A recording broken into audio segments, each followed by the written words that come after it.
दुख और अफसोस के साथ प्रोग्राम का आगाज करती हूँ। पाकिस्तान का अजली दुश्मन भारत।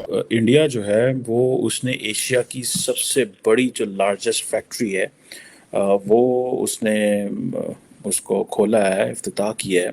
दुनिया भर से हम देख रहे हैं कि इस वक्त ताज़ियती पैगाम का सिलसिला जारी है। कहा जा रहा है कि ये तकरीबन सालाना जो है वो 1000 एयरक्राफ्ट जो है वो बनाएगी, और ये कहा जा रहा है कि ये जो इंडिया का वो एक प्लान है ना, डिफेंस सेल्फ रिलायंस, ये बेसिकली वो है।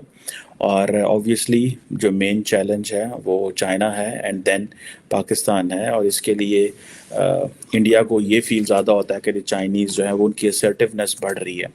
एंड इसके लिए ज़ाहिर बात है इंडिया जो है वो अपने वेस्टर्न जो पार्टनर्स हैं, अमेरिकन, यूरोपियंस को, इजराइलीज़ को और बाकी लोगों को ये बताना चाहता है, इवन कि अरब वर्ल्ड को भी बताना चाहता है कि भाई देखो ये हमारे पास, this is what we can do.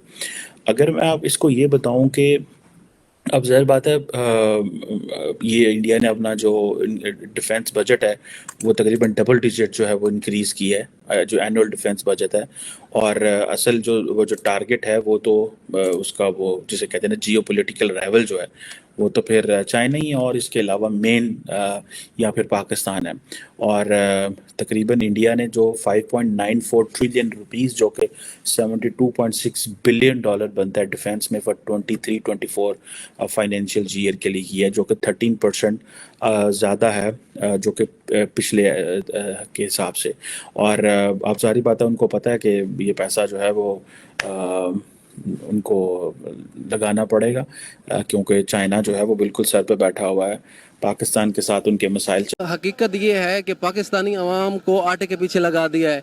ये देखें, पेट्रोल का मसला है पाकिस्तान में। अब हम किसको कसूरवार उठ रहे हैं? पीपी को उठ रहे हैं, नून लीग को उठ रहे हैं, पीटीआई को उठ रहे हैं? किसको कसूर हुआ? अवाम का कसूर है ये सारा, हमें बताएं। किस वजह से जो है ना ये अवाम को जलील कर रहे हैं? खुद आते हैं इक़्तिदार में, बैठ बैठ के अवाम को जलील करके चले जाते हैं। हर साल हमारा ऑलमोस्ट बजट बढ़ता है जी, डिफेंस में बिल्कुल एग्जैक्टली हर साल इतना बजट बढ़ता है कि कौन पैसा ये अवाम ही दे रही है ना। देखिए डिफेंस पे क्यों नहीं टेक्नोलॉजी अपने यहाँ पे क्यों नहीं बना रहे इंडिया वालों से? अगर थोड़ा सा कंपैरिजन नहीं, क्योंकि कंपैरिजन अब शायद बनता नहीं कंपैरिजन उसकी कंपैरिजन से मुराद ये है कि उसकी एक तो पॉपुलेशन भी ज्यादा है, फिर वो माशाल्लाह उनका एक अपना अच्छा सेटअप, उनके हुक्मरान हर जगह पे होते हैं, वहाँ पे भी हुक्मरान उनके जैसे करप्शन करते हैं सबको, लेकिन वो उनका एक स्टेबिलिटी हर जगह पे, मतलब उन्होंने अपने आप को फोकस किया हुआ है, अपने अवाम के बारे में वो सोचते हैं ज्यादातर।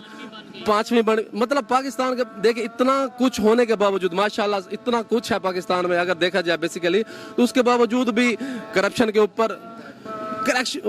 ऊपर जो है ना ये हमारे हुक्मरान बैठे हुए हैं, अवाम को कमजोर से गरीब से कमजोर से कमजोर करते जा रहे हैं अवाम को। मुझे एक लाइन में बस ये बता दें आप कि क्या ऐसा किया जाए कि हम बेहतरी की तरफ जाएं? जी मेरे ख्याल में तो जो हुक्मरान माशाल्लाह जो हमारे ऊपर बैठे हुए हैं, ये जो बारियां ले रहे हैं ना बार बार, कभी उसकी बारी कभी उसकी बारी कभी उसकी बारी, ये कल्चर खत्म करना चाहिए इनको।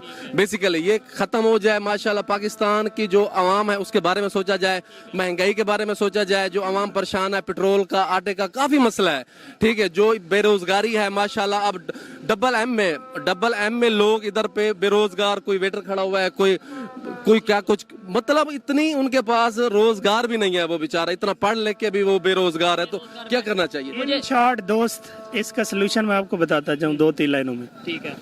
सबसे पहले पॉलिटिकल स्टेबिलिटी मुल्क के अंदर होनी चाहिए, इकोनॉमिक स्टेबिलिटी ठीक है होनी चाहिए, आपकी पॉलिसीज कंस्ट्रक्टिव पॉलिसीज होनी चाहिए, ठीक है, लॉन्ग टर्म पॉलिसीज 25+ ईयर्स तक की पॉलिसीज होनी चाहिए, लाइक चाइना और ईरान की जैसे डील हुई है 25+ ईयर्स वाली हुई है। आपको ईरान तेल देता है, चाइना ईरान की ठीक है 400 बिलियन डॉलर की हुई है, तो आपको जब देता है ईरान तो आप उससे परचेज नहीं करते अमेरिका के डर से, तो आपकी जो डेमोक्रेसी है ना वो बेटर से बेटर होनी चाहिए। मुझे बस ये बता दें कि हमें रशिया से तो हम वैसे ही वो सैंक्शंस की वजह से नहीं ना ले नहीं मतलब देखिए अपनी आवाम के बारे में सोचना चाहिए. अगर रशिया पेट्रोल दे रहा है, गंदम दे रहा है, तो क्यों नहीं लेते? ये किस वजह से नहीं लेते? इनको लेनी चाहिए. अमेरिका थोड़ा सा नाराज हो. अमेरिका नाराज हो जाए तो इसका मतलब पाकिस्तानी आवाम का कोई एहसास नहीं है. इनको गरीब लोगों का कोई एहसास नहीं है. एक अमेरिका को राजी करने के लिए ये पाकिस्तानी आवाम को नाराज कर रहे हैं. हम एंड पे कहते भी यही हैं कि अगर कोई दुश्मन है तो वो अमेरिका, और मानते भी उसकी हैं. ये एक लंबा टॉपिक हो जाएगा. हाँ, ऐसे ही है. वो दूसरा हाँ. Economic stability, political stability, uniform education system, ये होना चाहिए. अवेयरनेस पीपल्स के अंदर on the local level, national level, फिर इंटरनेशनल लेवल. मुझे ये बताएं कि जैसे हर स्कूल, हर कॉलेज, हर यूनिवर्सिटी, मदरसे में, गलियों में, सड़कों में, जलसों में बताया जाता है हमारा दुश्मन इंडिया है, हमें उसका मुकाबला करना है, लेकिन वो बताया सिर्फ जंग का जाता है. हमें अगर मुकाबला पॉजिटिव वे में देखा जाए, हम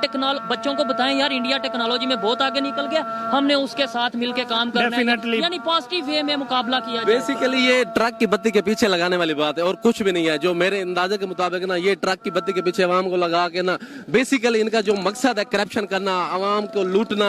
उसके बाद बात की है कि भाई अगर प्रोडक्टिव हम कंपटीशन करें या एक साथ मिलके काम करें, कि जैसे वो लोग आईटी में वो हेल्थी कंपटीशन करें. बिल्कुल, अगर कंपटीशन करें तो पाकिस्तान काफी हद तक इंप्रूवमेंट हो जाएगी. पाकिस्तान की पॉपुलेशन की जितनी पॉपुलेशन है और लोग जितने अवेयरनेस रखते हैं पाकिस्तान के लोग, काफी सारी इंप्रूवमेंट हो जाएगी. पाकिस्तान की आवाम माशाल्लाह काफी जो है ना पढ़ी लिखी है, ठीक है, बाशऊर लोग हैं यहाँ के. लेकिन मेन चीज ये है कि उनको ट्रक की बत्ती के पीछे लगाया हुआ है. कभी आटे के पीछे, कभी पेट्रोल के पीछे, कभी किसके पीछे, कभी किसके पीछे. आईटी टेक्नोलॉजी का बताया नहीं जा रहा. इंडिया जो है वो समझता है कि हमें बेसिकली एक्सपोर्ट करना है, ठीक है. जो वो जिसे आप कहते हैं ना कि उनकी ये जो है कि आत्मनिर्भर भारत जो है कि सेल्फ रिलायंस एजेंडा जो है डिफेंस में, जो कि और कि जी ज़्यादा से ज़्यादा जो है ना डोमेस्टिक चीज़ें प्रोक्योर की जाएं. और अब ये जो चीज़ है कि इंडिया तकरीबन जिसे कहते हैं ना कि $72.6 बिलियन लगा रहा है. और इसमें इम्पॉर्टेंट चीज़ ये है कि 1.63 ट्रिलियन रुपीस जो हैं और वो जो डिफेंस आउटले के लिए हैं, वो उसमें जो है नए वेपन्स लेना, एयरक्राफ्ट, वॉरशिप्स और जो मिलिट्री हार्डवेयर के हवाले से हैं. अब ये चीज़ जो है ये एक जारी बात है. और इसी तरह को 550 बिलियन जो डॉलर है वो समझते हैं कि हमें ओवरऑल मिलिट्री हार्डवेयर पे this is what they have to उन्हें लगाना पड़ेगा. इसमें से काफ़ी ज़्यादा पैसा जो वो समझते हैं कि $5 बिलियन के करीब मिलिट्री हार्डवेयर पे लगाना पड़ेगा. एनी हाउ ये एक जारी बात है, चीज़ बताता है हमें कि what Indians are thinking and how Indians are thinking. जैसे ये पहले बताया कि डबल डिजिट इंक्रीज़ है एनुअल डिफेंस में. और लार्जली अगर आपको याद हो कि मैंने इस प्लेटफॉर्म पे शेयर किया था कि इंडिया जो है वो India has been the largest arms importer in the world. और इसमें जो सिपरी वगैरह का डाटा है वो भी हम शेयर करते रहे. लेकिन पिछले कुछ अरसे से इंडिया ने लोकल डिफेंस प्रोडक्शन के ऊपर रिलाई करना शुरू कर दिया है. इंपॉर्टेंट चीज़ थी वो यही थी, जो Jack Sullivan American national security adviser चाहते थे कि इंडिया जो है उसकी रशिया पर डिपेंडेंस कम हो और इंडिया को चाइना के मुकाबले में ला के या चाइना के साथ खड़ा किया जाए. लेकिन there is understanding and there is assessment in India कि जिस स्पीड से अमेरिका बात कर रहा है उस स्पीड से अमेरिका हमें वो टेक्नोलॉजी ट्रांसफ़र नहीं कर रहा.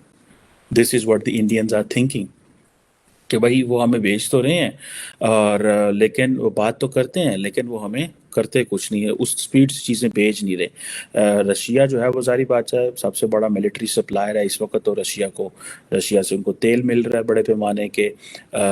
और लेकिन ये जो चीज़ आई है इसके जारी बात है मल्टीपल जो चीज़ें हैं.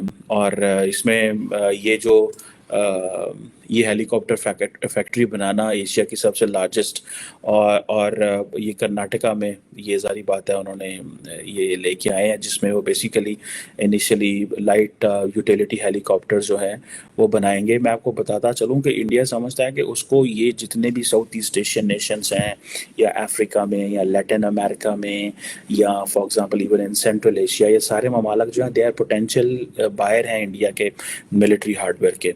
और अभी तो ये जो लाइट यूटिलिटी हेलीकॉप्टर्स की तरफ जा रहे हैं, लेकिन ये एक्सपैंड करेंगे अपनी मैन्युफैक्चरिंग जो है जिसे वो कहते हैं ना कि ملٹی رول ہیلی کاپٹر کی طرف اور باقی جو ٹیکنالوجیز ہوتی ہیں اس حوالے سے. اور سننے میں یہ آ رہا ہے کہ یہ جو سب سے بڑی فیکٹری بنی ہے یہ انڈیا کی جو ہیلی کاپٹر کی جو ریکوائرمنٹ ہے اس کو انڈیجنسلی میٹ کرے. دیکھیے ہم جس خطے میں رہتے ہیں اور جس ملک میں رہتے ہیں, خطہ سوری ایک بڑا لفظ ہے, مگر جس ملک میں رہتے ہیں یہاں پہ اصل دیکھیے ہمارے مسائل اس وقت کیا درپیش ہیں. اس وقت ایز آف ناؤ اگر ہم بات کریں جو مہنگائی اور جو معاملات اس ملک میں ہیں, ہم ایک ایگرو بیسڈ اکانومی ہے لیکن ہم اپنی ایگریکلچر اور اپنی فوڈ نیڈس کو بھی پورا نہیں کر پا رہے. ہمیں امپورٹ کرنا پڑتا ہے. اب دیکھیے جب ہم ان کو پورا نہیں کر پا رہے تو how do you expect some one کہ جس کا پیٹ بھی بھرا نہ ہو تو وہ پہلے ٹیکنالوجی یا کوئی اس طرح کی ڈیفینس اکوپمنٹس کی بات کرے گا. لیکن یہ سوال اس لیے بھی ضروری ہے. اب مجھے تھوڑا سا موقع دیں, اب مزہ آئے گا. آپ نے تھوڑی سی خطے کی بات کی, ساتھ ہی ہمارے انڈیا ہے اور اس کی آبادی ہمارے سے بہت زیادہ ہے اور 1947 میں ایک ہی کنڈیشن ایک جیسی تھی. آج کی خبر یہ ہے کہ انہوں نے ایشیا کا لارجسٹ ہیلی کاپٹر فیکٹری جو سی اسے لانچ. دیکھیے میں اس بات کی طرف ابھی آپ کو لے کے آتا ہوں, اگر آپ مجھے اس سے تھوڑا سا موقع دیں. میں یہ بات کرنا چاہ رہا ہوں کہ دیکھیے ہمارے جو فوڈ کرائسس ہے اور جو ایک لومنگ فوڈ کرائسس ہے, ابھی کل کی خبر ہے کہ یو ایس کاؤنسل نے یونائٹڈ اسٹیٹس کی کاؤنسل جنرل نے, یا I am forgetting probably portfolio کیا تھا, اس نے ہمارے ایک ایمبیسڈر یا کہہ لیں ہمارے ایک ریپرزینٹیٹیو سے ایک ملاقات کی جس میں ان کا موضوع بحث یہ تھا کہ ہمارا ایک looming food crisis around the corner ہے.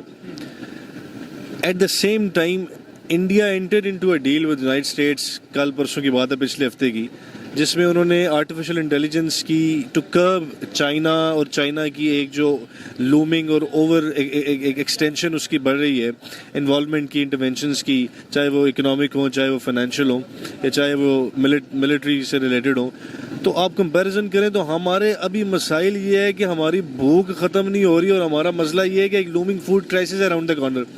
At the same time India کا معاملات مختلف ہیں اور اس میں حقیقت یہ ہے کہ اگر یہ ساری چیزیں ہوتی ہیں, ایسا نہیں ہے کہ ہم اس ملک میں پیدا نہیں کر سکتے چیزیں, مسئلہ ہے مینجمنٹ کا, مسئلہ ہے کہ ہم اس چیز کو مینیج نہیں کر پا رہے, اور مینجمنٹ ڈیپ روٹیڈ ہے ہمارے ڈیموکریٹک پرابلمس اور پولیٹیکل پرابلمس سے.